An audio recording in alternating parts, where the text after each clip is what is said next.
Estamos começando mais um podcast Quem Vai Ganhar?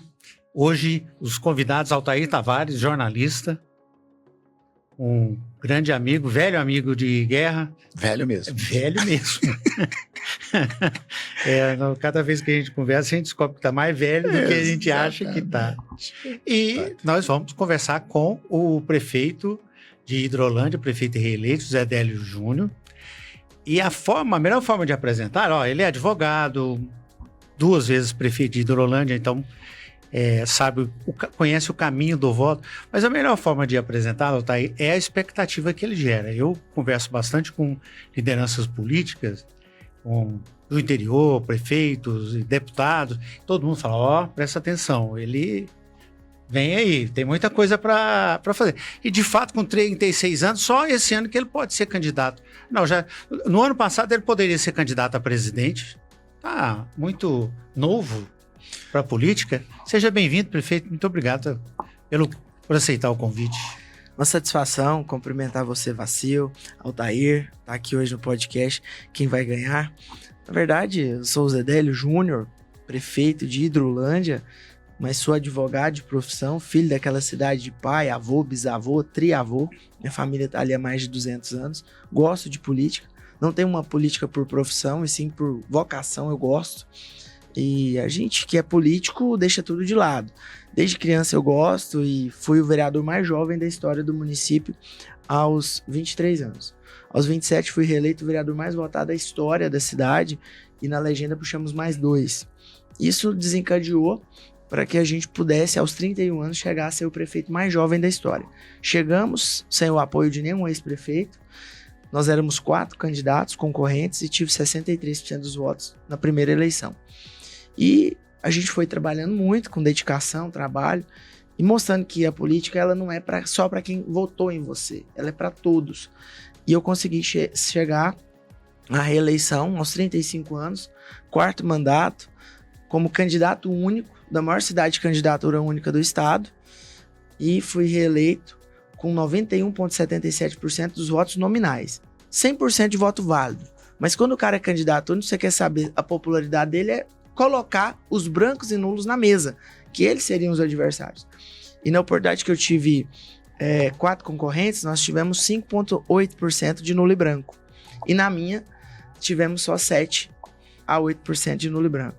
Então isso veio a desencadear aí um trabalho e a gente conseguiu consagrar lá, eleger todos os vereadores que são da base, foram eleitos, estão conosco e hoje estão na presidência da AGM, Associação Goiana dos Municípios, tentando trabalhar e levar melhorias para os colegas, para os parceiros, a gente que já entende, já sabe um pouco da situação. A reeleição foi um fator significativo, né, dessa sua carreira até agora, e principalmente para que os que estão fora de Hidrolândia prestassem atenção na sua gestão, prestassem atenção também na sua participação política?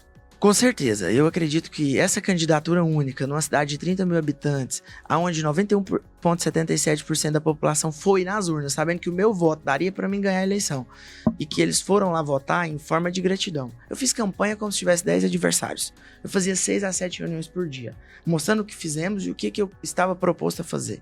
E ela foi muito maciça, intensa. E qual que era o meu compromisso? Era prometer e cumprir que o segundo mandato seria melhor que o primeiro. Porque qual que é a máxima? O primeiro mandato foi bom, o segundo valeu nada, reeleição não presta. E isso eu levanto todo dia cedo e falo, esse mandato vai ser melhor do que o outro e eu preciso entregar mais. E eu tenho uma máxima, e que isso tem nos acompanhado muito, Altair, é que eu tenho um compromisso com a comunidade. Eu entrego uma obra ou benefício toda semana.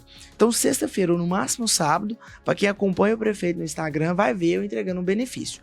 Ou é uma obra, uma ponte, é uma escola, é uma UBS, ou que seja um carro 0 quilômetro, eu estou entregando. Não é coisas pequenas, isso eu entrego no dia a dia. Né? Vou entregar ali um utensílio, vou entregar ali imóveis. Não, isso não conta. São coisas mais significativas que toda sexta ou sábado pode puxar no meu Instagram, ali no feed ao longo dos últimos anos e para frente. Isso se chama planejamento. Nós já sabemos o que nós vamos entregar em março de 2026. Minha equipe de secretariado está pronta para entregar. Agora, a população do município costuma ficar um pouco na bronca com quem vai ser presidente da AGM, por exemplo. Tem que percorrer. Há pouco o senhor falou que já percorreu quase todos os 246 municípios. Isso abandona o município muitas vezes. Olha, é uma situação que eu tive e vivi isso. Eu fui vereador com um antecessor sendo presidente da AGM. E isso desgastou muito e foi o que me desencadeou a ser prefeito. Então, você não vai fazer algo errado que já viu que não deu certo com os outros. E eu tinha até uma certa resistência. Na verdade, não era propósito meu ir para a AGM. Os colegas prefeitos que sabiam. Eu sou militante de causas municipalistas. No outro mandato, independente de estar na AGM, nós que conquistamos o pagamento aos 21 municípios que cresceram em Goiás no censo e que o governo queria pagar. Mobilizamos até que fosse votada uma lei federal para que o censo valesse no ano que ele foi publicado e não no outro ano, porque a gente estava perdendo. E isso a gente foi conquistando espaço, não só com o governo do estado, mas também com os prefeitos, e a gente desencadeou uma candidatura única. E o que é o meu compromisso com a população? Eu entregando, a população está satisfeita comigo. Agora, é claro que hoje eu tenho uma vida muito mais apertada. Eu durmo pouco. Eu não durmo sem responder à população. Eu tenho planejamento. E quando planeja, você faz 10, 20 coisas ao mesmo tempo. Isso é fato. Então, eu não me ausentei da cidade e também não deixei a peteca cair na associação. Eu tenho os planejamentos de viagens, eu tenho a minha equipe imbuída na cidade e assim a gente tem feito. E temos pesquisas hoje que a minha aprovação ainda é maior do que foi na eleição. Por quê? Porque a população experimentou e viu que eu estou cumprindo a promessa dessa reeleição. Mas você tem razão. A maioria se envaidecem com o cargo e se preocupam muito com Goiânia, com a capital, e deixa a cidade de lado. O meu compromisso, primeiramente, é a minha cidade. E, paralelo a isso, eu tento caminhar ajudando os prefeitos. E hoje a ferramenta é muito boa, a rede social e o WhatsApp, aí ajuda muito. Estou falando de ajudar prefeitos. Na prática, o senhor é um grande filtro, né? O senhor conversa com todos os prefeitos. Os prefeitos choram para o senhor o que precisa o tempo inteiro. Reclamam de um lado, reclamam de outro. Qual é o grande choro dos prefeitos hoje? Ou a grande necessidade, né, dos prefeitos? Realmente, Altair, é um grande filtro. Eu, no mínimo, recebo entre mensagens e ligações 15 a 20 por dia de prefeitos do estado que uns querem opinião. Você acha que eu faço isso ou não? Você tem experiência de primeiro mandato. Aí é consultoria. Consultoria, na verdade. Na prática. Como é que você está trabalhando com essa situação? Prefeito, que tá aquela pauta em Brasília? Tá assim, assim, assado. Então a gente tem aí uma maneira de consultoria, de assessoramento, de apoio, de dar alguma parte técnica da entidade também para esses prefeitos. E também tem a questão política. Me ajuda, me acompanha em tal lugar, vai comigo, você tem experiência, me ajuda. E a gente tem feito isso. Em órgãos públicos, na verdade, a entidade ela também é um elo entre Congresso Nacional, Assembleia Legislativa, Secretário de Estado, Governo e os prefeitos. E a gente tem conseguido dar resultado, né? Todos os municípios têm problemas, têm problemáticas e a gente está ali tentando solucionar. E o grande choro é o quê? Falta de dinheiro. Isso é fato. Porque a cada dia a obrigação dos municípios aumenta e as receitas diminuem. Mas está diminuindo? Não é que ela está diminuindo em valor, ela está diminuindo proporcionalmente ao que a despesa está crescendo. Mas essa despesa você que está fazendo? Não. São despesas que são impostas, que vem de cima para baixo e que a gente tem que engolir. São pisos que às vezes... O piso da enfermagem. Depois de muita briga a gente conseguiu que eles pagassem. Mas aí eles pagam, mas não pagam sobre um adicional que o servidor tem. Eles do governo federal. Governo federal. Isso. Aí, por exemplo, a gente conseguiu que eles repusessem e pagassem o piso. Mas o cara ganha ali um adicional e que tem o piso em cima. Aí a gente tem que pagar porque o governo não pagou sobre aquela parte. E isso fica esses desgastes que os municípios vão assumindo. Tem que estar incorporando porque a máquina tem que tocar. A barriga dói na cidade. E agora, dessa semana agora, desse período agora, né, é a aposentadoria dos agentes de saúde. Sim. Vai bater no caixa dos municípios de que forma? Vai bater por quê? Porque a maioria dos municípios goianos tem previdência própria. Quem banca e custeia o cálculo atuarial ali para saber como que vai ser a alíquota patronal são os municípios. Então, a partir do momento que a pessoa vai trabalhar menos, aposentar mais cedo, vai dar um déficit atuarial maior lá no Instituto de Previdência e na hora de vir a parte patronal, ela vai ter que ser acrescida porque nós que vamos ter que custear, porque senão o dia que aquela pessoa for aposentar, o dinheiro dela não dá. E o governo, não vai ter impacto imediato. Claro que vai. Para quem conhece uma gestão pública, tem impacto no cálculo atuarial do Instituto próprio de Previdência. Agora, só para comentar, Vacil, a interpretação na mídia nacional aí de que essa pauta-bomba da aposentadoria dos agentes de saúde é contra o governo federal. Na prática, é contra os municípios, então. Claro, contra os municípios, porque a maioria deles tem regime próprio. Seria contra o governo federal se fosse regime geral de previdência social. Não é. Hoje, 70% dos municípios não está vinculado ao regime geral, que é o INSS. Estão vinculados a regime próprio. Município pequeno, que aí está lá pagando, é 60%, 70% de patronal. E aí, quando você tirou de 11% para 14%, que alguns prefeitos tiveram coragem de fazer a reforma previdenciária, jogou de 11% para 14%, já quase apanhou. Mas e tem município que está pagando 60% de patronal? Aí não dá conta, não sobra dinheiro para investir. O presidente do Senado, Davi Alcolumbre, mirou no presidente Lula e acertou nos municípios. Na verdade, não é só isso. Isso aí, para mim, nada passa de um grande complô, porque a realidade, o governo também tá fazendo mídia disso, e tá vindo aí agora a questão dos... A maior não é do agente de saúde, não. Que pega agente de saúde e endemias, né, de tabela. A maior é os 75% do piso pro profissional administrativo da educação. Esse quebra todas as prefeituras. Você é contra, presidente? Você é contra, prefeito? Jamais. Eu sou a favor de dar, desde que manda o dinheiro pra gente pagar. Porque da onde nós vamos tirar? Nós vamos tirar do postinho de saúde? Nós vamos tirar do tapa-buraco? Da iluminação pública? Uma parte do salário dos professores vem do Fundo da Educação. Sim, mas aí agora quer pagar a merendeira, a faxineira da escola, o motorista do ônibus, o administrativo da educação, 75% do salário do piso do professor. Aí, como que eu faço? É justo? O cara faz o concurso. Aí ele tá lotado, né? Vamos supor que tem um município que ele fez o concurso único de auxiliar administrativo. Aí se ele tá lotado na educação, ele ganha 3 mil. Se ele tá varrendo rua e no mesmo concurso ele ganha 1.500. Aí todo mundo vai querer que o prefeito lote ele na educação pra ele ganhar mais, porque às vezes o concurso é único. Ou então que estenda... eu tô em desvio de função. Não, Você entendeu que bomba que eles estão votando lá? Eles querem votar para ganhar a eleição ano que vem, mas não estão vendo os reflexos dos municípios. Nem todo município tem concurso vinculado específico para educação. E aí o cara é um concurso administrativo, mas genérico. Pois é, queria aproveitar para entrar numa outra questão. Muito contestada a verba ou a emenda PIX, a emenda que vem dos deputados. Para o prefeito, é uma boa ou é ruim? Porque a emenda ela vem também com o estigma de que aquele dinheiro não chega todo para a obra. Em parte, em vários casos, ele é desviado, ele não é bem aplicado, ele vai para shows, para pagar shows. E essas emendas, os deputados fazem um bom serviço para os municípios com elas ou não? Para ser honesto, a emenda é algo que está implantando no Brasil para fortalecer o Congresso Nacional e monopolizar o poderio dos que já estão. Essa é a realidade da emenda. Enfraquecer o executivo e fortalecer o elo para que a gente cada vez fique mais dependente do legislativo. A verdade é essa. Então elas são importantes? São porque eles estão tirando o nosso dinheiro para a gente ficar vinculado à emenda deles. Para ficar lá pedindo e humilhando algo que, se tiver o apoio, vai ganhar emenda. Se não tiver o apoio, não ganha emenda. E qual que é a relação? Está tirando o dinheiro dos próprios municípios, vinculando lá em Brasília para que eles controlem. Então o Pacto Federativo foi quebrado. E a realidade das emendas impositivas é isso. A cada dia, dependendo mais do Congresso Nacional, o Executivo, para que eles tenham força. Sou contra? Não.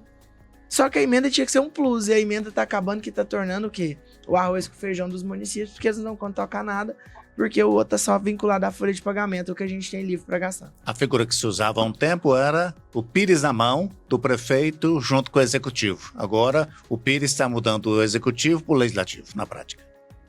Na verdade, eu acho que hoje o município está perdendo cada vez mais a força e o legislativo está sendo o dono de tudo. Ele é o dono do pires, da xícara, do café. Por quê? Porque ele domina tanto o executivo federal, quanto o executivo estadual, quanto o executivo municipal. É a realidade. É uma barganha muito grande. No meu município não tem emenda impositiva, vereador. Por quê? São parceiros. E eu fui vereador 8 anos. Eu falo, olha, eu vou atender os pedidos de vocês que forem bons para a comunidade. Agora, o que adianta eu dividir o orçamento? Vocês pegam uma fatiazinha pequena, você quer fazer uma praça, o dinheiro não dá. Você quer fazer uma ponte, o dinheiro não dá. Então pede a ponte aqui que eu vou tentar resolver agora para essa região esse semestre, outro semestre eu resolvi isso e aquilo, e a gente, em comum, forma uma grande gestão participativa, ouvindo, dando a prioridade para que eles possam também debater com a gente. Mas o que adianta ele ter aquele dinheiro e às vezes ele não vai executar? E aí esse tanto de associação de fundo de quintal criada para receber recursos? Porque as emendas prioritariamente, na minha visão, eram para as prefeituras. Aí já que virou essa prostituição total, é um negócio que tem que trabalhar e ver como é que vai ser. Agora, explica uma matemática também que é complicada. O prefeito é muito procurado pelos deputados, principalmente para essa distribuição de verba, mas depois para a eleição. Então, o ano que vem é ano de eleição. O prefeito é importantíssimo na visão dos deputados porque ele significa base eleitoral. No entanto, se a gente olha na história, para o executivo, por exemplo, não adianta ter muito prefeito do lado, não. Em 1998, o Íris tinha mais de 200 prefeitos, o Marconi, em uma das campanhas dele, tinha mais de 200 prefeitos, e isso não significou vitória propriamente. Para o deputado é a mesma coisa, o prefeito está lá, ele manda verba, mas um deputado, 2 deputados, 3 deputados, depois ele tem que dividir o município de 4 mil eleitores, 5 mil eleitores com 4 deputados, 5 deputados. Como é que essa conta fecha? Na realidade, deputado e senador só é eleito graças a prefeito e vereador. E geralmente, na maioria das vezes, os vereadores acompanham o prefeito. Se for da base, vão junto. Então, deputado deve mandar até isso, porque a população vota em quem a gente pede, porque nós que estamos lá junto e nós que falamos, esse ajuda, esse não ajuda. É um avalizador na prática. Ele vota. O que o eleitor fala pra gente? Tô votando no você, não conheço não. Não sei nem quem é. Vou votar em você porque você vai cobrar dele pra mim. E se não der certo, a culpa é sua. A culpa é nossa. Então depois não tem jeito de chorar e falar assim, ele traiu. Não, você que escolheu e trouxe ele aqui na minha porta. Ou você que escolheu e me entregou o santinho. E tanto é que, como é que é os santinhos das últimas eleições? O prefeito, e aí eu quero abrir um parênteses dessa resposta sua, dos prefeitos ao cargo de executivo também. Tá o prefeito no meio, os meus candidatos são esses, em tese. E aí tá aqui o deputado estadual, o federal, o governador e o senador. E o presidente. Tem gente que põe, tem gente que não põe. Aí o cara pega, esse é o do prefeito? O prefeito tá bem avaliado? Vou acompanhar. Não, esse não é. Agora, se o prefeito estiver mal avaliado, não vai. O que acontece no caso? Em comenta. Já teve época, sim, de o Íris ter os prefeitos e o Marconi ganhar? O Zé ter os prefeitos e o Cado ganhar? Sim. Mas qual que era o momento do governo com os prefeitos? Será que o governo estava dando conta de entregar as obras para os prefeitos? Ou os prefeitos estavam e não estavam?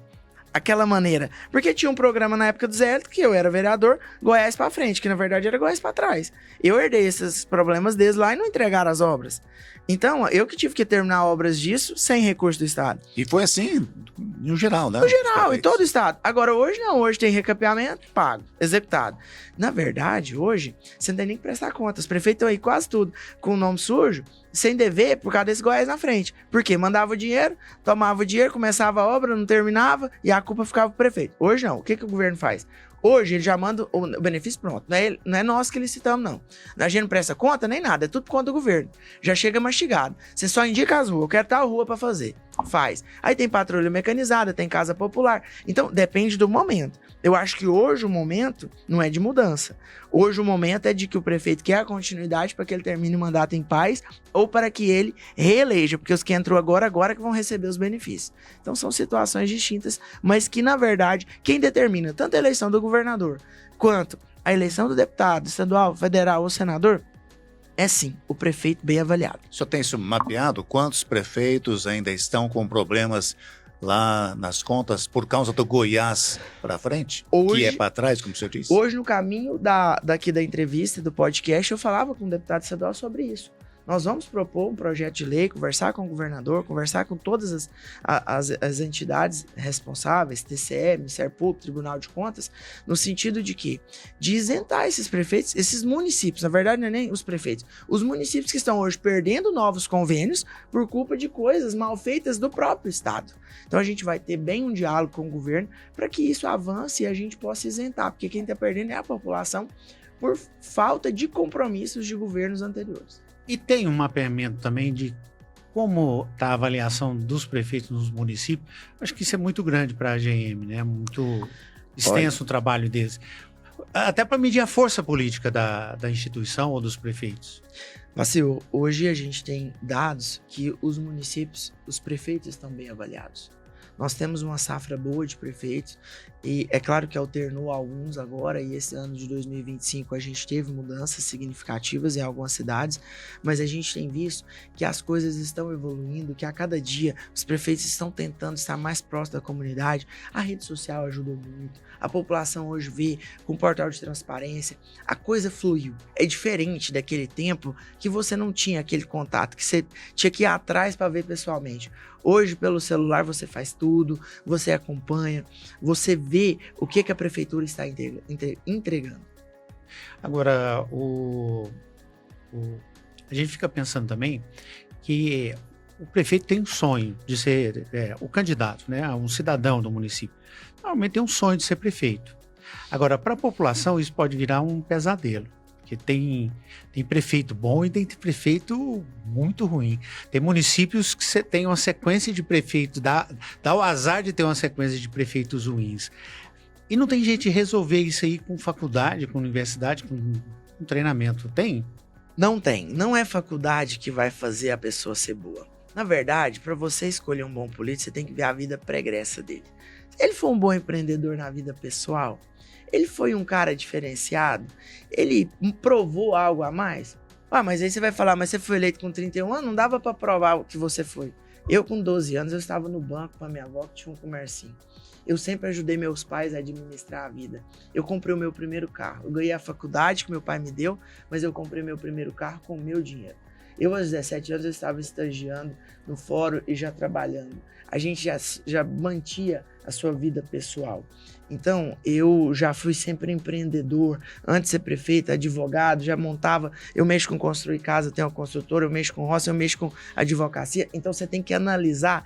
Peraí, mas ele progrediu a vida pessoal dele, ele vai progredir aqui. Agora, se ele nunca deu conta de nada, se ele deve todo mundo, se ele já deu calote, ele não vai ser um bom gestor. Essa é a realidade. E na cidade, quem dá calote, todo mundo fica sabendo, né? Com certeza. Os caloteiros não ganham eleição, é muito difícil. Agora, como é que a GM lida com isso? Com municípios onde o prefeito tem muita dificuldade? Não, na verdade é o seguinte, eu acho que a gente tem a maioria maciça de bons prefeitos. Nós temos municípios dilapidados, destruídos. Então, o município, por exemplo, perto da nossa região, que a previdência dele ali, eles têm que pagar o patronal do mês que paga o salário do aposentado, não tem um centavo na conta. Tem reserva. Município histórico, não tem um centavo de reserva. E aí você paga o ativo dia 30, mas você vai pagar o inativo dia 20 do outro mês. Isso é catastrófico. É um fundo de previdência afundado. Não, arrebentado. Sabe o que tem que fazer? Tem que ter coragem de entregar o regime próprio para o INSS. Votar na Câmara e falar assim, que a INSS tem limite, tem teto. Aí vai ter que pagar a previdência complementar, etc. Mas o servidor público é muito melhor ele saber que vai ter um INSS que nunca vai acabar, que qualquer presidente da República que entrar vai ter que aportar recurso ali e vão criando. Porque hoje eu mexo com fazer casa, por exemplo. Você constrói uma casa, vocês sabiam que para averbar uma casa você paga INSS? O que tem a ver? E paga. Ah, mas é porque a mão de obra às vezes fez lá e você não reteve o INSS dele. Então eu vou te cobrar. Toda casa, pra você averbar ela na escritura, você tem a escritura do lote. Se averbar a escritura, você paga INSS. E se você tiver pago o INSS dos aí que você trabalharam? Abate, mas ainda tem o cálculo deles pra ver que sempre vai ter uma diferença. Uhum. E aí você tem que comprovar tudo. Então, existem maneiras no Brasil hoje de subsidiar a previdência própria, na Previdência comum, que é o regime geral, o INSS. Agora, os municípios não têm. Ou é patronal e o servidor que paga, o do empregado, ou não tem outra forma. O governo dá jeito, cria lei para subsidiar. Então, às vezes, o município quebrado, falido, é melhor ele entregar para o regime geral. Teve um bom prefeito, rapaz novo, entrou e conseguiu. Lucas, prefeito de Itajá, ele conseguiu, entre a eleição e a posse, com os vereadores da legislatura anterior, aprovar a mudança e hoje ele já governa com o regime de Previdência Geral. Esse foi esperto, hein? Foi duro na queda. Novo, 30 e poucos anos, já visitei ele, conheço já de mais tempo. Então ele foi, cirúrgico. Ele sabia o que era o que ele iria enfrentar e já conseguiu fazer, e no mandato passado, no mês de novembro, ele fez isso. Eu cito esse exemplo em todos os lugares, porque ele foi corajoso. Ele foi, como diz o ditado aí, do saco roxo, duro para fazer isso. Mas isso não gera desgaste com os servidores e tal? Depende. Eu fui aprovar a reforma da Previdência e os servidores ficaram contrariados no início. E eu fui provar para eles. E se tem o exemplo do município vizinho, que é Piracanjuba, que não tem um centavo na conta. Pode ter o melhor prefeito do mundo, como a Lenise é uma excelente prefeita. Mas ela nunca vai conseguir entregar tudo aquilo que ela quer, porque primeiro ela tem que combater um rombo que vem de diversas gestões. Esse é o grande problema de Piracanjuba. Nós emancipamos de Piracanjuba em 1930, há 95 anos atrás. Hoje Hidrolândia é maior que Piracanjuba em população, em renda. Por quê? Por gestões também que às vezes não conseguiram. E não vou nominar, não sei nem quem foi. Mas é porque veio gerando essa bomba e esse arraso para a cidade. E hoje ela é uma excelente gestora. Ela está transformando a cidade, mas ela tem bem menos do que a gente para fazer. Então, aí que você vê o quanto as pessoas estão sofrendo aí nos municípios. Esse prefeito lá que conseguiu fazer isso, ele também teve que comprovar. E eu falei para a população da minha cidade: olha, se eu não fizer a reforma, vocês querem receber no outro mês? Porque agora você está sadio, você está bem com a sua família, você está contribuindo. Eu aumentar 2, 3 anos para você, é pior do que você, velho, doente, precisando da aposentadoria, não ter ela no fim do mês para receber? Entenderam? Aprovamos e fui candidato único na reeleição. Por que você acha que a gente não tem mais mulheres na política, prefeitas? A população é conservadora ou elas não se interessam? Não, isso é o sistema, né? Agora que está despertando, nós temos 35 prefeitas mulheres hoje, né? Eu ia falar o tripé, você me desculpa. Ou o terceiro os homens fecham as portas para elas. Não. Igual o negócio de cota de gênero, de candidatura feminina aí pro legislativo. O sonho meu de prefeito montando uma chapa é ter mulher. Por mim pode ter tudo mulher. A gente quer quem tem voto, quer quem trabalha. O problema é que a realidade é nua e crua. Nós viemos de um país machista, de uma colonização machista. E isso demora tempos para ir progredindo. A gente já conseguiu, né, ter aí a boa participação das mulheres. Hoje são 35 prefeitas mulheres. No meu município são 11 vereadores. 10 homens e uma mulher que preside os 10 homens. É um fato. Às vezes inédito. Agora, você vai pegar o contexto. Só passaram 6 mulheres na Câmara da minha cidade. E quantos homens? Centenas. Então isso é um amadurecimento, é um processo que está sendo gerido ao longo do tempo e maturado para que isso aconteça. Pois é, mas dentro desse princípio aí, toda primeira-dama é uma pré-candidata em potencial? Vereadora, deputada? Eu acredito que sim. Né? Minha esposa... Mas porque é esposa? Porque é primeira-dama? Não, é porque ela vai ter mais visibilidade, então ela vai ter chances de sobressair das demais. E eu creio que as mulheres vereadoras, a gente precisa de ter líderes. Para você ser um político, você tem que ser um líder classista. Eu chego no município, sou vereador, tudo bem, presidente? Tudo, você representa quem? Como assim? Tem que ter alguém. Ou você é ambulanceiro, ou você representa o agente de saúde, ou você representa os professores, ou você representa o agro, ou você representa alguma coisa. Não tem jeito de chegar na política sem ser representar alguém, sem ser... Não, eu represento a juventude. Pronto. Eu tenho 80 anos, eu represento os idosos. Alguma coisa você tem que representar. Representar a si é insuficiente. Não, você tem que representar ali um coletivo, né? Tem que ter a vereadora de Goiânia aí, que passou por várias vários cargos na vida pública e hoje volta a Rose com quase 80 anos. O que ela representa hoje? Ela quer o abrigo, né? O CMEI do idoso, ela já está representando o idoso. Ela já está lá lutando por aquela classe que ela não representou lá atrás e que hoje ela está brigando por aquilo. Ela evoluiu ao tempo e à política. Nós ainda não tivemos uma mulher presidente da AGM.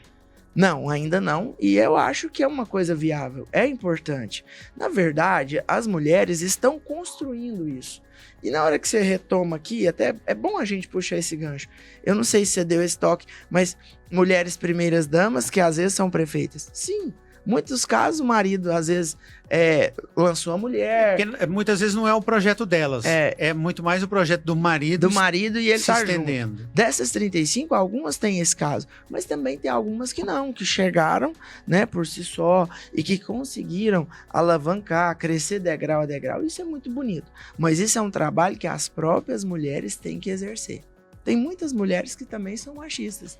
Tem muitas mulheres que não votam em mulheres. O espaço não será aberto gratuitamente ou sem esforço, né?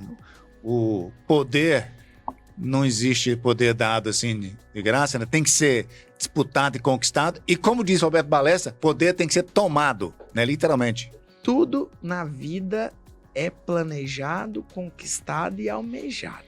Se você quer ser rico, você tem que ser rico honestamente, trabalhando e pensando no que você vai fazer. Se você quer ganhar algo... Eu sempre sonhei em ser prefeito da minha cidade. Sempre. Então eu tinha aquele sonho, eu já alcancei. Agora eu tenho outros sonhos que eu vou ter que trabalhar para prosseguir e conquistar. Se eu não trabalhar, eu vou voltar a ser advogado. Pronto. E qual é o sonho? Não, eu tenho um sonho os de outros. crescer. Meu? É quais os outros? Não, eu acho que eu agora posso representar meu estado numa assembleia ou numa Câmara Federal. Quiçá um dia poder ser um governador. Eu não tenho inveja de nenhum. Eu tenho capacidade, eu tenho juventude, eu aprendi, eu sei o certo e o errado, eu entendo a realidade, eu conheço os municípios goianos. Por que eu não posso chegar um dia? Mas é claro que eu sei meu lugar, é degrau a degrau.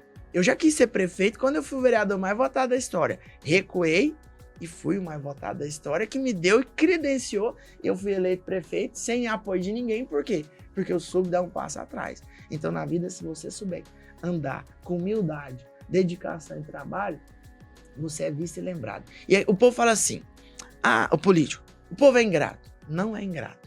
A maioria do povo é grato e sabe reconhecer aquilo que você faz.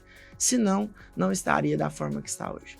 Só para a gente fechar o papo sobre a participação das mulheres, em algumas eleições, isso está sendo pedido pela população. Em Goiânia, na campanha, Mabel acabou escolhendo uma mulher como vice dentro de uma estratégia, porque era uma demanda que as pesquisas mostravam, uma demanda da população, que é mais mulheres. Para o governo do estado, você acha que a chapa de Daniel pede uma mulher na vice? Nós temos que primeiro enxergar. Existe hoje uma mulher que tem a capacidade de aglutinar no estado para compor essa chapa? Porque a vice a nível de estado é uma situação macro. E aí a gente tem que analisar. A igreja quer indicar a vice, o agro quer indicar a vice, o entorno quer indicar a vice. Então são várias situações que têm que ser analisadas. Os evangélicos? Os evangélicos é a igreja, em tese, né? Então assim, são situações que eu entendo hoje o quê? Que o governador Ronaldo Caiado que vai definir quem será o vice do Daniel. Ele vai definir É dele, isso. particular, a prerrogativa. Eu acho que sim, até mesmo porque ele é um fator preponderante. Ele tem 88% de aprovação e os goianos aprovam o governo dele. Então, eu vejo que se tiver uma mulher de destaque, tem chance sim. Não tem oposição. E vou ser bem honesto. Gente, não existe político homem. Eu creio que não, só se for raríssimas exceções, que não quer ver uma mulher sobressair. Isso não existe. Minha chefe de gabinete é mulher. As 3 maiores pastas de um município, qual é? Educação, mulher. Saúde, mulher. Assistência social, mulher. Eu lido com mulheres. Mulheres são mais organizadas, são mais disciplinadas. E além disso, ela tem dupla e tripla jornada. Uma mulher dá conta de fazer isso tudo pra gente ali, trabalhando com a gente. Chega em casa, ainda faz comer pra família. Volta, olha menino de noite e ainda te dá atenção. Você chega numa sala da mulher, ela é muito mais organizada que a sala do homem, os papéis dela, a organização. Eu só trabalho com planilha. Eu sou um prefeito que exige planilha diariamente. Né? Eu quero saber dado de Prefeito tudo. planilha. Tem que ser, ué. Prefeito, eu já pergunto, você sabe mexer com Excel? Não, então você vai mexer primeiro para depois trabalhar comigo. Planilha. Hoje eu preciso dos dados na mão. Nós temos tecnologia. Eu preciso saber saldo bancário. Eu preciso saber questões do que pagou, do que não pagou, do que é o planejamento, o que passou no controle interno, o que autorizou, o que entrou de processo novo, para se fazer uma gestão integrada para que não falte nada lá na ponta. Isso é planejamento, né? Planejamento. Você falou desde o início. Agora, qual vai ser o seu papel na disputa de 2026, considerando a base que o senhor está, né, junto com o Caiado e Daniel? Eu gosto muito do Caiado. Eu tenho ele como um grande professor político. Eu não sou adesista, eu não cheguei agora.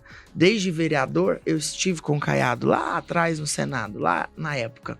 Então não foi porque antes de eu ser prefeito, eu já estava no partido e já tive o apoio dele e a gente caminhou junto. Então a primeira coisa. Então eu estou com o Caiado na missão dele de presidente. Vai ganhar ou vai perder? Eu acho que ele tem chance de ganhar. Eu acho que ele é de disputa, que ele tem capacidade para estar lá. Então nós vamos estar com ele.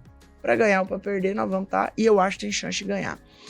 Agora, para governo do estado, Daniel Vilela tem mostrado a cada dia uma superação maior e mostrado a capacidade política dele de nos atender, de ser receptivo, de estar próximo aos prefeitos. O Daniel responde o WhatsApp do prefeito, o Daniel atende o prefeito. É claro que a agenda dele é extensa, não dá conta de estar lá nos 4 quadrantes do estado ao mesmo tempo, mas ele tem sido muito sensível. E o que é a expectativa do prefeito, que eu analiso, e dos vereadores? O Daniel foi vereador. O que vereador é? Para-choque da sociedade. A primeira pancada no vereador, que o povo vai com razão, o vereador tá ali para isso. E ele foi vereador. Ele foi deputado estadual. O que o deputado estadual é? Vereador graduado. Pronto! Essa também é boa, né? Deputado estadual é vereador graduado. O que um deputado federal é? E o Daniel também foi. Vereador, mais graduado ainda. Pós-graduado.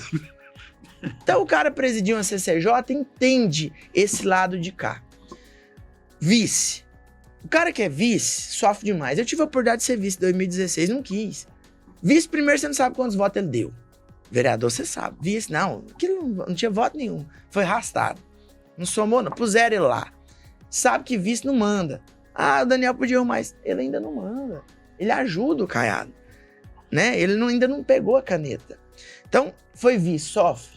Ele representa, então, vereador, ele representa deputado, ele representa vice. Ele foi filho de prefeito. Sabe que prefeito sofre. Foi filho de governador, conhece o palácio, conhece o estado. Foi filho de senador. Então, como que um cara desse vai ser ruim? É por isso que os prefeitos estão com ele. E ainda vai pegar um estado com recurso, com apoio de um governador. Então não tem como dar errado, vai dar certo. Porque ele é político, ele entende, passou por todas as esferas ruins, às vezes, do legislativo. Ainda foi a oposição que sofreu também, feito subaco de aleijado, como diz o ditado. Então eu não tenho dúvidas que as coisas estão encaminhando. E qual que é a minha posição? Minha posição é de apoiar um governo que está dando certo. Zé dele. Eu falo isso não só pela minha cidade. Eu estou rodando o estado. Tem obra para todo lado. Tem município pequeno que não tinha capacidade sequer de fazer 10 metros de recapeamento e ganhou a cidade toda, que a cidade é pequena. Em 2 anos o Caiado já recapeou tudo. E a gente sabe que o Estado vai ter recurso para continuar. E essa é a minha posição e eu não tenho dúvidas e não guardo segredo para dizer. Eu estou sendo imparcial. Eu estou vendo o que está acontecendo. Eu não sou político de ontem, não. Eu vivi promessas. Eu, enquanto vereador, chegar no Palácio das Esmeraldas e tá lá. Aí recebe todo mundo e tal, e fala assim, vai começar a obra. Aí vai todos os palhaços chamar o povo para ir lá pro lançamento da obra. Aí vai todo mundo para lá, faz aqueles discursos bonitos. Aí, tal dia começa. Aí, a obra começa numa cidade, uma rodovia. Vai para outra cidade. Aí junta nós tudo, vai para uma cidade vizinha para receber daí 2 horas. Aí promete do mesmo jeitinho. Passa 2, 3 anos, não fez a obra. Isso é muito ruim.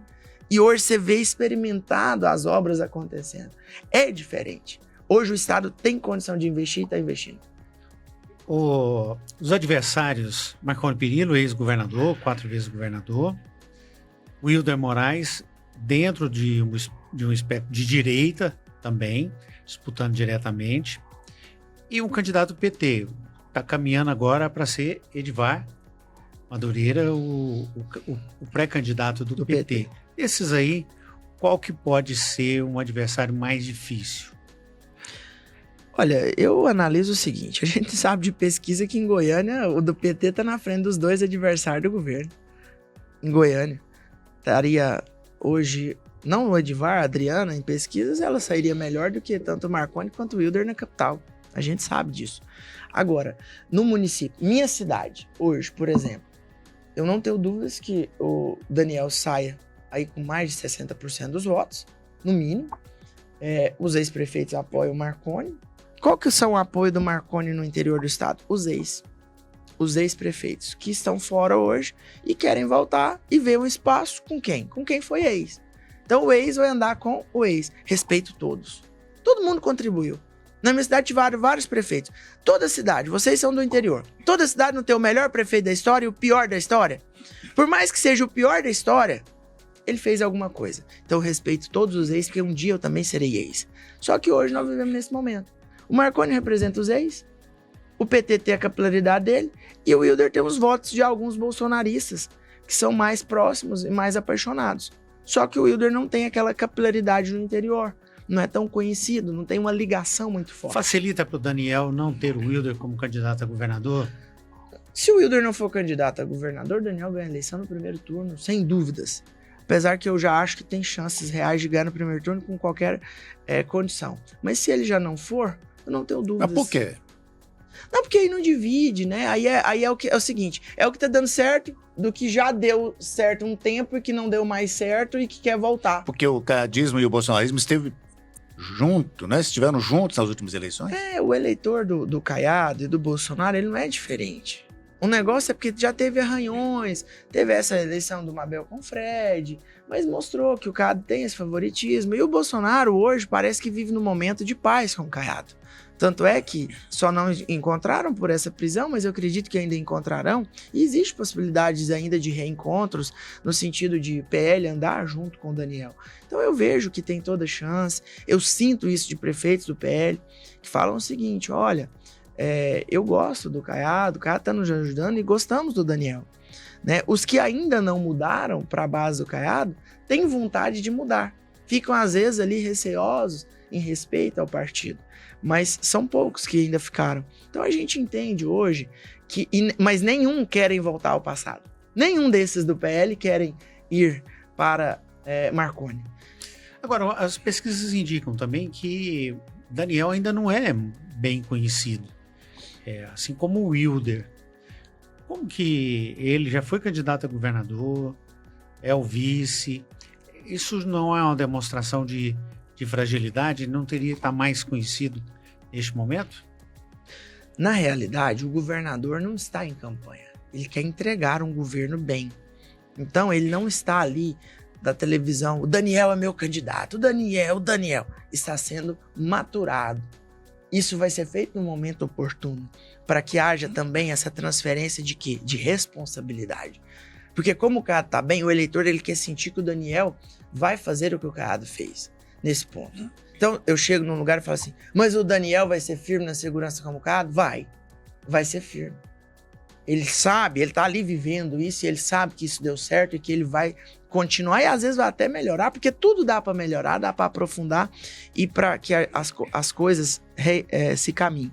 Agora, uma situação que eu entendo é o seguinte, o Daniel tem a menor rejeição e isso é muito bom para um político. Um político que não tem rejeição, ele cresce, ele tem condições de chegar e isso é natural. Por que o Daniel não é tão conhecido? Primeiro, ele é jovem, né? Você quer comparar o conhecimento do Daniel com o Marconi, que tem 4 mandatos e ainda elegeu o Alcides? É diferente. E quando o Daniel teve governo, ele foi o quê? Oposição. Marconi tampava tudo a oposição. Oposição tinha emenda impositiva, como tem hoje? Hoje a oposição tem emenda impositiva e ainda sai entregando trem. Naquele tempo tinha o quê? Nada. Então, assim, o Daniel tem todo um trabalho para ser. E aí ele vai levar. Qual que são as diferenciais? E aqui eu desafio. Nunca fui do MDB. E tô aqui falando, Daniel foi contra mim na minha primeira eleição. Primeiro político não pode guardar mágoa. E tinha um candidato do MDB na cidade e ele apoiou. Ele e o Maguito andou na minha cidade, que eu era vizinho de Aparecida, com o meu adversário. E o que eu tenho? Discernimento, sabedoria de que eu sei que ele vai ser melhor. E aí, a gente não pode guardar mágoa. E por isso eu tô aqui defendendo algo que eu acredito. E aí, para mostrar para vocês o seguinte, o Daniel tem um fator que ninguém tem. Qual que é o partido mais conhecido no Brasil? MDB, né? MDB. Partido raiz.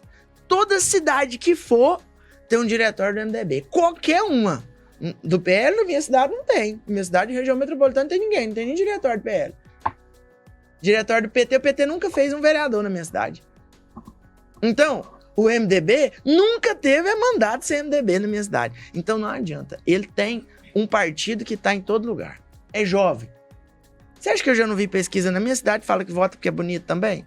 Isso é natural. O eleitor, você tem todo tipo de eleitor. E ele tem o apoio do Caiado.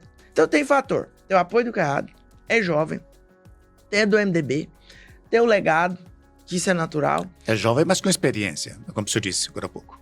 Experiência de tudo. Vereador, deputado estadual, deputado federal, é vice-governador. Então o cara é jovem. Hoje o que o eleitor quer? Um jovem com experiência. Pronto, tá casado. Isso é fato da minha cidade. Gente, se você é candidato único numa cidade de 30 mil habitantes, dentro de Goiânia, cidade rica, cidade próspera, ser candidato único às vezes numa cidade que não tinha quem quer disputar porque a cidade tá fodida, porque não tem emprego e tal, é uma coisa. É por quê? Porque você conquistou a população. Ah, mas então você não tem adversário? Tem. Eles que não têm coragem de ser candidato, que sabe que vai perder. É diferente. Agora, como fazer uma campanha se Caiado vai estar na campanha presidencial? Tem o legado. O cara pode estar onde que for. Rede social hoje é preponderante na campanha. Saber que ele é o candidato ao Caiado é outro fator. E segundo, ele vai ser governador, ué. Ele vai estar na reeleição. E o governo tá bem, não vai pegar um governo desgastado. Vocês lembram uma vez que o Alcides foi candidato? E até folha de pagamento estava atrasada. Ainda conseguiu reverter a eleição? Tava com folha de pagamento atrasada e conseguiu ganhar a eleição.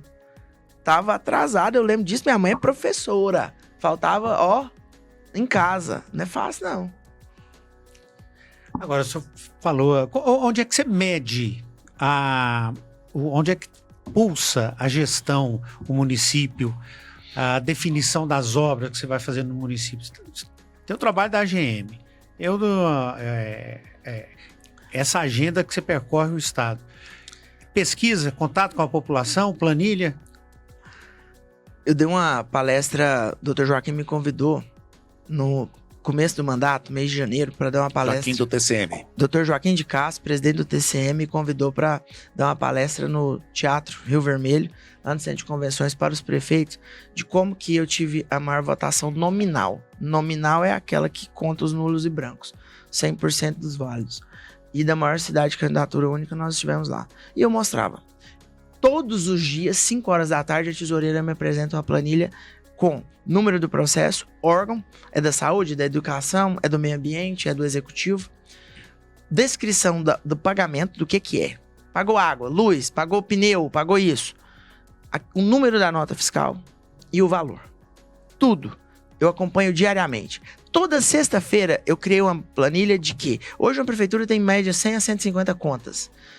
Eu tenho as 15 principais contas. Toda sexta-feira, 5 horas da tarde, para mim fazer evolução de saldo, caixa, poupança, integra e tal. Mas tem o contato com a população e saber se está sendo bem avaliado ou não. Por que você faz isso com o quê? Com pesquisa? Não, é anda.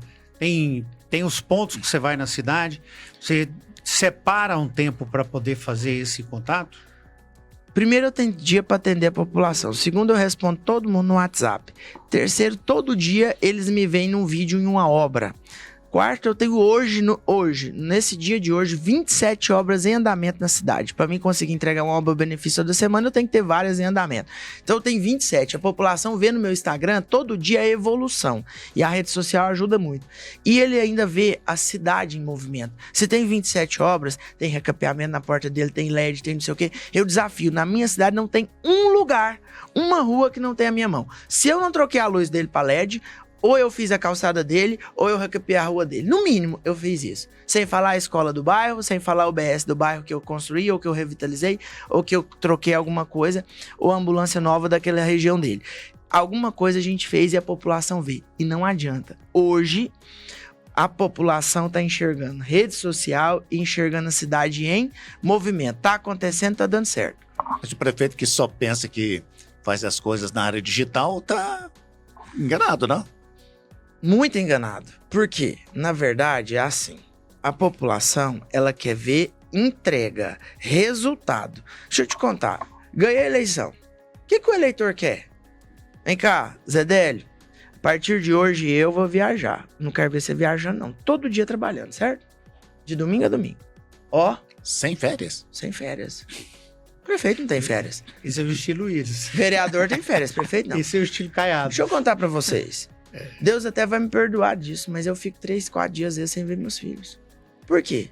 Porque você sai de madrugada, ele está dormindo. Você chega de madrugada. Eu durmo 4 horas por dia. Mas aí eu tava guardando isso daí do contato com a família para quando a gente fosse pro final da entrevista. Vamos reservar isso daí antes.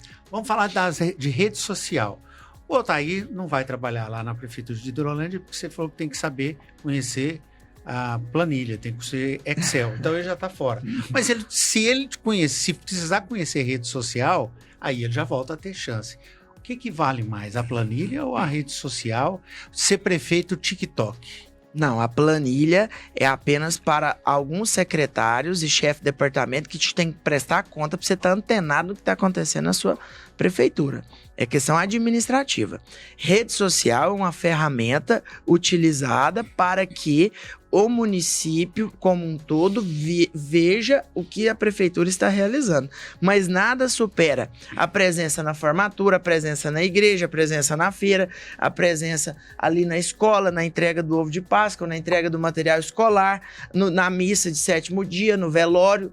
É assim que funciona. Tudo é um complemento. Mas se você escolher e priorizar uma coisa e deixar a demais, aí você não tem sucesso. E esse estilo TikTok de espetáculo para apresentar as obras? Eu apresento todas as minhas obras na rede social. Não é no TikTok, não é uma maneira cansativa, porque senão você enjoa também a população. Mas é importante. Eu considero que você tem que ser visto. Agora, prefeito, dentro dessa dinâmica, né?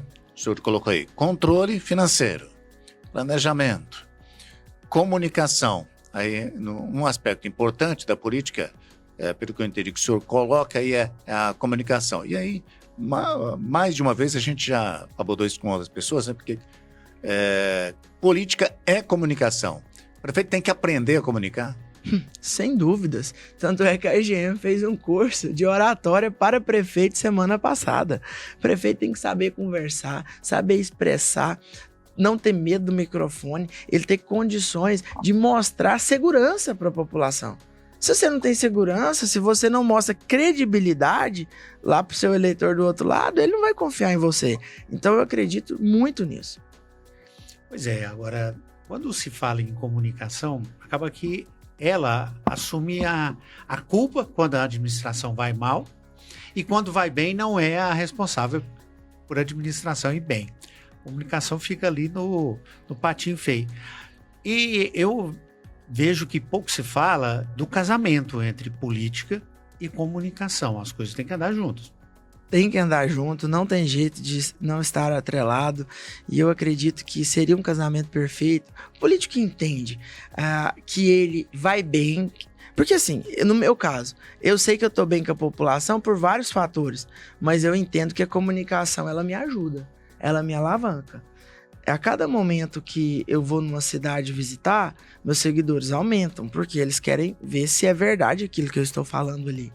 Então isso acaba que é uma prova real, é lá na matemática. Peraí, deixa eu ver se eu acertei na conta, eu vou fazer uma prova real aqui. E é isso que acontece. A comunicação é a ferramenta hoje para você expressar aquilo que você está fazendo. Não adianta, porque de vez em quando eu mostro, uma vez na semana, eu estou saindo da prefeitura 1h da manhã. Eu mostro o relógio lá na parede, estou terminando de despachar aqui, estou indo para casa. Não é todo dia, mas todo dia eu faço isso. Mas se eu mostrar todo dia, vai ficar enjoativo. Mas de vez em quando eles têm que entender que enquanto ele tá lá dormindo, tem um cara acordado, louco, pra ver se dá conta de pagar a folha no fim do mês. Nós vamos ter eleição polarizada, direita e esquerda? Acredito que sim. Só que a direita vai estar dividida no primeiro turno e a polarização vai ficar mais Para no segundo presidente, turno. né? Você tá dizendo. Para Pra presidente. presidente, para E governador. para governador. São as Não, duas. para governador não tá em jogo direita e esquerda. Para governador tá.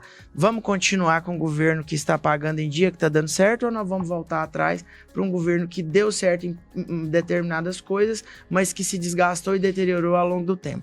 É o que tá em pauta hoje. É o pragmatismo. Sim. O que a gente quer para Goiás?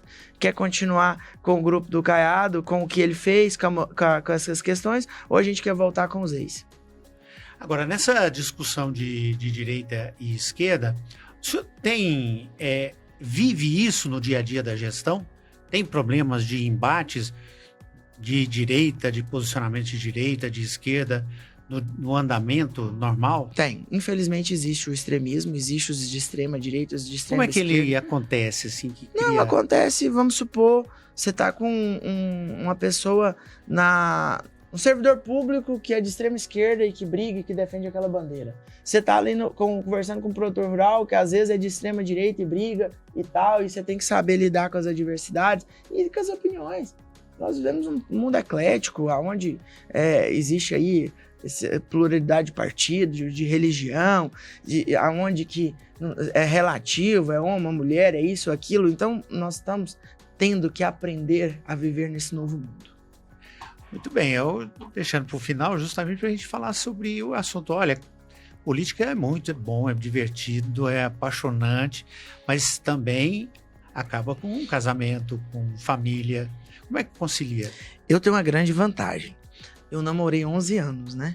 Então, eu falo que a minha mulher não casou enganada. Ela já sabia o que ia acontecer.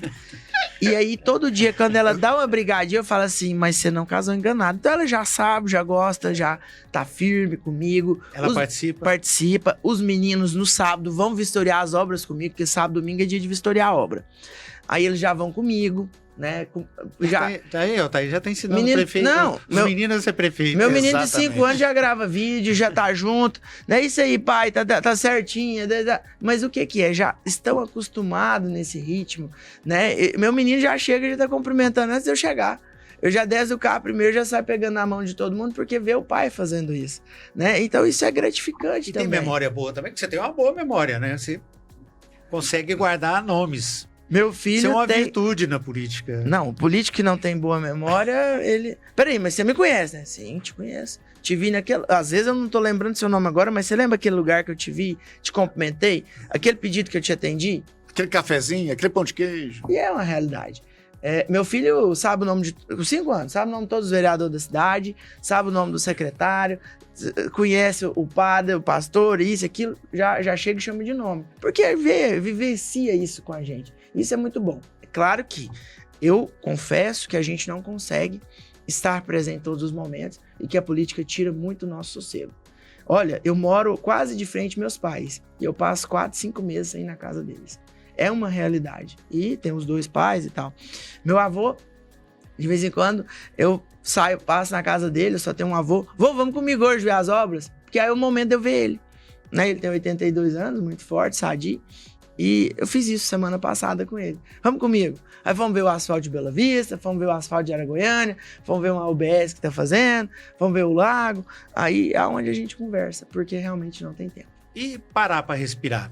Como é que você para? Você lê, vê filme, uma série com filho? Isso não te pertence? Isso não me pertence. Não sei o que é ligar uma televisão, não sei o que é ver um filme. Eu vejo as notícias aqui na rede social, eu só durmo depois que eu respondo todo mundo. Então eu dou corrida no WhatsApp, uma corrida no Instagram, vejo o que é as principais notícias e a gente vive disso, né? E tem que estar antenado também nos acontecimentos do país, mas eu não sei o que é uma televisão, não sei o que é ver, não sei nem que novela que existe, se existe ainda novela de 7, 8, 10, que hora que é. Mas Não você sei sabe que nós disso. estamos em dezembro e tem Natal, né? Sei que estamos em dezembro, que tem Natal e que na família do meu pai o Natal é esse ano na casa dele, tem que ir lá ainda passar o dia, sei de todas as atribuições. O político disciplinado, ele tem que ser diligente. Eu tento ser diligente a todo momento. Tem muita cobrança da família? Todo dia. Família cobra, você sumiu, tô aqui, ligo, tal, de vez em quando, pelo menos no aniversário. Mas é tudo a comunicação. A rede social, ela distanciou as pessoas e aproximou ao mesmo tempo. Por quê? Porque você tá no grupo da família, você tá conversando com ele, mas aí você deixa de ver. Antigamente você ia na casa dele pra ver. Isso é fato. Mas é a evolução do mundo. Nós falamos do seu sonho, o Altair tocou no assunto, de ser governador. Você tem isso planejado por etapas? Por exemplo, o que você vai fazer depois de deixar a prefeitura? Vai até o final do mandato? Não vai? Qual o próximo passo? Eu acho que não é o meu sonho. Todo político sonha em crescer. O vereador da menor cidade de Goiás, a Anhanguera, ele tem o sonho de ser presidente da República. Todo mundo tem um sonho. Do mesmo jeito que você falou que aquele do bairro quer ser prefeito ou quer ser o vereador. Eu cheguei em lugar que o prefeito, o sonho dele era ser prefeito. Pronto. Só um mandato, tá bom. Fui. Morri, entreguei e tal. Meu sonho é ter uma cadeira de vereador. Pronto. Foi. Comprou, sei lá que jeito que fez. Eu tenho um sonho de representar. Então, fui vereador, prefeito, posso ser deputado, posso chegar a ser governador? Se eu trabalhar direitinho. E se a população vê o meu potencial, eu posso. Então, tudo no seu tempo. Vou cumprir o mandato. Ser prefeito de Hidrolândia é melhor que ser deputado estadual. Eu não sou deputado estadual, não sou candidato. Posso ser quando eu não for prefeito? Posso. Mas eu vou cumprir meu mandato. Até 2028 eu tenho muita coisa para entregar, né? E eu não tenho inveja de nenhuma obra, nenhuma coisa. Eu acho que a gente está acompanhando. Tem prefeito que é melhor que eu, tem outros que... Em algumas coisas. E outras eu sou melhor. E isso é a vida, se complementa. A gente se aprende muito. E a gente tenta mostrar o que também foi um case de sucesso na cidade para outros ajudar. E eu aprendo na hora que eu chego lá conversando com eles. Mas esse sonho existe em todo político. Então eu quero crescer um dia na política, ainda mais, e vou contribuindo. Só vai chegar se tiver trabalho, resultado e mostrar serviço. A obra que falta, que você ainda quer fazer em Hidrolândia? São dezenas de obras, dezenas, não é aquela. Mas a que falta é o problema que no passado ninguém nunca preocupou e que eu não consigo fazer ela toda, mas eu vou viabilizar. Hidrolândia, cidade das águas, 30 mil habitantes, não tem um palmo de esgoto na cidade. Eu vou viabilizar isso. Vou deixar pronto, vou deixar iniciado. Não consegue terminar tudo porque é uma obra longa e complexa, que o meu município ele é muito grande em questão de extensão territorial. Hidrolândia é maior que Goiânia e Aparecida junto. Aí eu tenho distritos longes um do outro. Então não vai dar tempo de fazer em tudo, mas nós vamos começar, se Deus quiser. Muito bem, muito obrigado pela presença, pelo bate-papo aqui. A Hidrolândia é tão perto aqui, mas tão Goiânia também já, né? Tudo emendado. Tudo emendado. Periferia de São Miguel do Passa Quatro. Exagerado, né? Não, vamos reconhecer. Tá apelando. Né? Faz parte ali, bem na pontinha. Tem Bela coisa... Vista faz parte da grande Passa Quatro. Bela Vista tá atrapalhando a gente ser vizinho, né? Tá no meio do caminho. Mas nós estamos construindo estrada, estamos ligando agora. A 219 que sai de Hidrolândia e vai para Passa Quatro. E vamos fazer um anel viário. O grande anel sul metropolitano. Isso é um sonho. É uma obra que eu acreditei. Essa tem um pai. José Délio, prefeito de Hidrolândia, pagou os projetos sozinho, fez parceria com o Estado, o governador acreditou, o Pedro Salles e o Daniel acreditou, avalizou, convênio, obra em andamento. Primeira obra do Fundeinfra com projeto doado e licitado. Graças a Deus, em andamento. Pois é, essa de Hidrolândia para Bela Vista. Hidrolândia Bela Vista e Hidrolândia Aragoiânia. São duas obras que vão formar o grande anel sul metropolitano, interligando todas as rodovias que saem de Goiânia no sentido sudeste, 010, 020, 153, 040, 060. Tá aí, muito obrigado. Obrigado, Vacil, ao prefeito Zé Délio, pela entrevista, aos nossos telespectadores, um grande abraço. Você acompanhou o Quem Vai Ganhar, podcast do portal go.com.br. Acompanhe a gente nas redes sociais. Você tem ali YouTube, Instagram, onde pode ter acesso ao podcast. E também mande o seu comentário. A gente pode trazer aqui para a roda de conversa. Um abraço, até a próxima.